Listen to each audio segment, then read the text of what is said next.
Hey guys, thank you for watching the SlatRock channel. If you're new here, don't forget to hit that subscribe button and hit the bell icon to get notified every time we post a new video.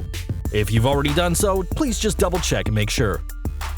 Guys, today we present you 9 infamous moments where WWE wrestlers and employees' character was defamed on live TV. Number 9. Lita Slutshaming. Lita broke the mold for women's wrestling during the new millennium with her fantastic talent. Her ability to perform moves which before only men had pulled off, like the Hurricane Rana or the top rope moonsault, made her a pioneer in the women's division. Her unique personality and style earned her a deserving place in the WWE Hall of Fame, and made her a role model to many young girls who even went on to become wrestlers themselves like AJ Lee and Bayley. Lita had a tremendous career, so it's quite a shame that her last years as an active WWE superstar were tarnished by real-life drama that was exploited in WWE storylines. Lita's unfaithfulness to then-boyfriend Matt Hardy by sleeping with Edge on the road was made public, and it did not paint her in a positive light. WWE owning the story and turning it into an angle didn't help matters, as it turned the crowd against her with vile chants of slut being hurled at her anytime she appeared on TV. While Lita was playing a heel and played the character well, it came at a price, almost eclipsing her respectful body of work she had worked so hard to establish.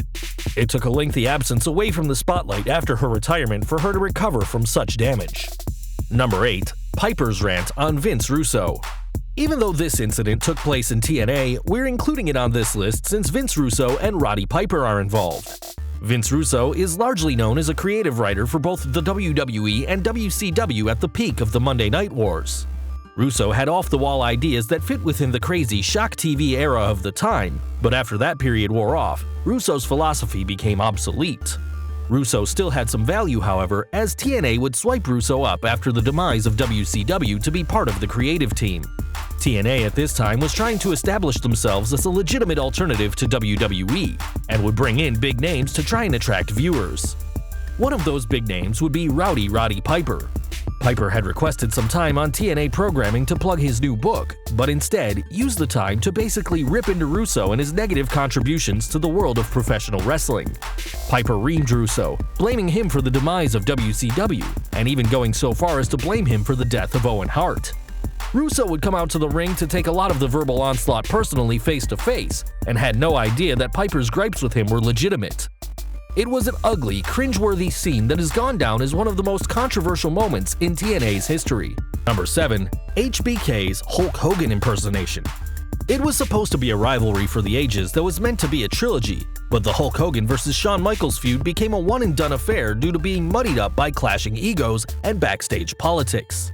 Shawn Michaels was enjoying a great babyface run in 2005, and there were talks for a feud with Hulk Hogan in which was slated to be 3 matches. Both would win 1 match apiece and then have a rubber match between the two. However, Hogan put his creative control to work, preferring HBK to turn heel and for it to be just 1 match. It's no surprise that this ticked off the showstopper. Michaels would comply, turning heel and doing the job for Hogan at SummerSlam. But Michaels would change the dynamic of the feud by filming a pre-taped promo where HBK would imitate Hulk Hogan on a parody version of Larry King Live. In the now infamous skit, HBK would rail on Hogan and his backstage sleazy business demeanor and his age. Hogan was said to be furious because it hit too close to home. Number 6. Edge and Christian reveal everything about Sunny.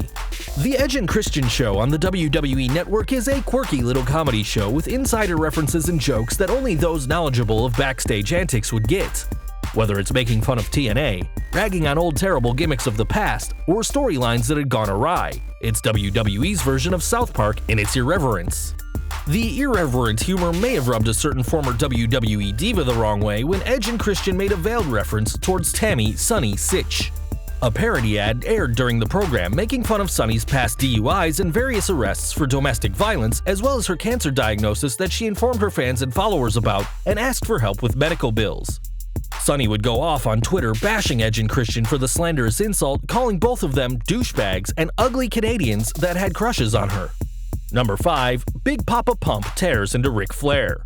In the final years of WCW, the organization was a mess. The Monday Night Wars had vastly shifted in the WWE's favor, and WCW was losing in the ratings, and as a result, losing tremendous amounts of money as the audience began the move towards WWE.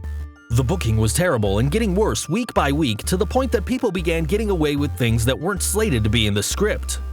Scott Steiner would prove to be a prime example of WCW's floundering condition. Steiner was a career mid-carder finally being given the ball in the main event scene in WCW in 2000. Steiner had a respectable run with his Big Papa Pump persona, but he had detractors and he let it be known who they were. In February 2000, Steiner would shoot on Ric Flair, stating that whenever Flair was on screen, millions would change the channel to watch Raw, and closed by saying WCW sucked. Surprisingly, he wouldn't receive any punishment, which goes to show how much of an unmitigated disaster WCW was at the time. Number 4. Vinnie Mac's Bret Screwed Bret interview. The Montreal Screwjob has been repeatedly cited as one of the most scandalous moments in wrestling history, and for good reason. The WWE pulled the rug out from underneath Bret Hitman Hart, double-crossing him with a match finish he wasn't clued in on and humiliating him in front of his hometown crowd. There are generally two sides that have formed from this incident: those who feel it was the right thing to do and best for business, and those who disagree and feel WWE went too far. The WWE collectively fell in the first party, and to add insult to injury, Vince McMahon conducted an interview that has gone down in history as the Bret Screwed Bret interview. In it, Vince would explain his version of events, and go on to claim that Bret essentially held the company hostage with his contract and with his refusal to do business and drop the championship to Shawn Michaels. The interview made Bret seem like the villain in the whole matter and further caused bitter resentment toward the company by the Hitman that wouldn't be forgiven for over a decade. Number 3. Ed Ferrara and Vince Russo insult Jim Ross. The following incident actually took place on WCW TV, but it's hell worth mentioning here. Guys, fans are still mystified by WCW allowing writer Ed Ferrara to impersonate WWF announcer Jim Ross as the character Oklahoma, complete with Ross's Oklahoma drawl and trademark cowboy hat. Ferrara even mocked Ross's Bell's palsy during vignettes, leading to Jim Cornette spitting in Ferrara's face in an indie show in 2002 when he saw him. Ferrara's portrayal caught a lot of flack for making fun of someone with a debilitating disease that nearly cost the man his life, and it disappeared quickly from TV. Like many Vince Russo and Ed Ferrara ideas, the Oklahoma character was little more than a vanity project, serving no purpose other than perhaps to see how low WCW's ratings could go. In case you forget, Oklahoma even won the WCW Cruiserweight Champion from Medusa, for God's sakes. Number 2. WWE's Ultimate Warrior DVD. The Ultimate Warrior had burned all bridges with the WWE, and the bitterness remained long after the Warrior hung up his boots for retirement. The Warrior was not interested in returning back to the company for any appearances, and rallied against the company for how they treated him and the direction the company was going during the Attitude Era. Reportedly, after Ultimate Warrior declined to participate in a DVD retrospective of his career, the WWE decided rather than just canceling the documentary, they would go along and finish the project, but take things in a new direction. One that didn't celebrate Warrior's career, but eviscerated it. The scathing documentary, entitled The Self-Destruction of the Ultimate Warrior, was basically a hit piece on the Warrior, tearing into his backstage demeanor, his demanding diva-like mentality, and stomping all over his legacy.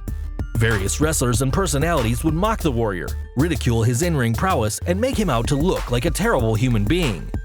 This would hurt the Warrior very much, and he would take WWE to court for defamation.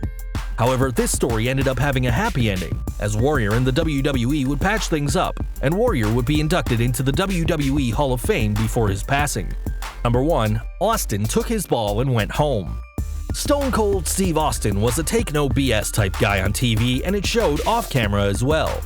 In 2002, Austin was booked to lose a qualifying match for the King of the Ring against Brock Lesnar on Raw. Austin, who was already upset with the direction the WWE was going with his character, thought it was a terrible idea to let that play out on free TV with no hype. Instead of going along with the script, Austin would walk out of the arena and not appear on the show.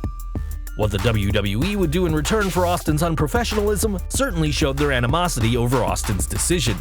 The WWE would report that Austin took his ball and went home, basically painting Stone Cold in the light of a petulant little child who wasn't getting his way. Vince McMahon would come out on Raw and vent about Austin's walkout, and then a returning Rock would come out and rip into Stone Cold for not caring about the fans and being unprofessional.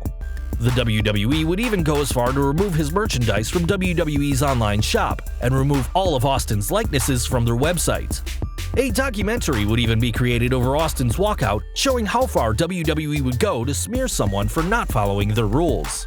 Well guys, that's our video. If you can think of any more times that a wrestler has been humiliated or defamed on live television, please let us know in the comments below. Don't forget to check out our previous video, Top 10 Twins in Wrestling History That You Probably Never Heard Of. And also check out our other high-rated videos by clicking up at the upper right-hand corner or down in the description field. If you like this video, don't forget to hit the like button, hit subscribe for more videos just like this one, and the bell icon to get notified every time we post a new video. You can follow us on Facebook, Twitter, and Google+, and as always, thanks for watching.